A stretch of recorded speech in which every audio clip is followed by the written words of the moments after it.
Let's talk tension and foot pressure. Now, one thing about tension, people are always saying, oh, tension's the problem. And believe it or not, tension is not usually the problem. Could be if they're not using good quality thread. Yes, then there's going to be issues with the machine. Usually not tension issues. But there are times where you might use two different weights of thread in the needle and as different than when you have in the bobbin. That's when you would alter the tension. So first off, if you find yourself pulling your threads to the top side, the bobbin thread's coming up to the top, that means the top is too tight.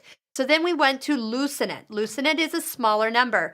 All you need to do, I at least go a number when I move it. If I go to a number and a half and I see a nice change, maybe it's not all the way enough, I can keep on going. It's okay to touch the tension. Watch, look what I'm doing.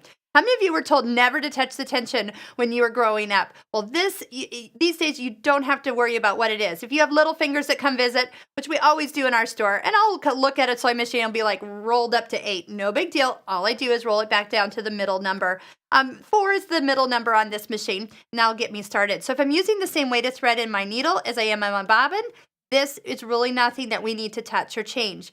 If you see the threads pulling to the back side and you don't want them pulled back there, you want them a little bit more balanced, then you change it to a higher number. If one number is enough or not, go a higher number and then that will work. It really is just a nice, easy change. One thing that you can find is if this is not changing your look of your stitch as you're going higher and higher or looser and looser, guess what? Tension's not the issue. Stop, put it back to the number it should be at, and then recheck how your machine is threaded. Is your bobbin in correctly? That type of thing. Do you have the right needle on for the thread and fabric you're choosing? So that's tension. The other thing that you have up here is pressure on your machine.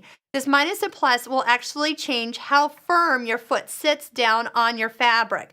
So as you increase it, that would change the tension or the pressure up a little bit higher or looser. Why would you change this? One of the biggest things that I use it for, if you change it down to minus, that foot will come lighter, kind of hover on top of fabric that's very stretchy.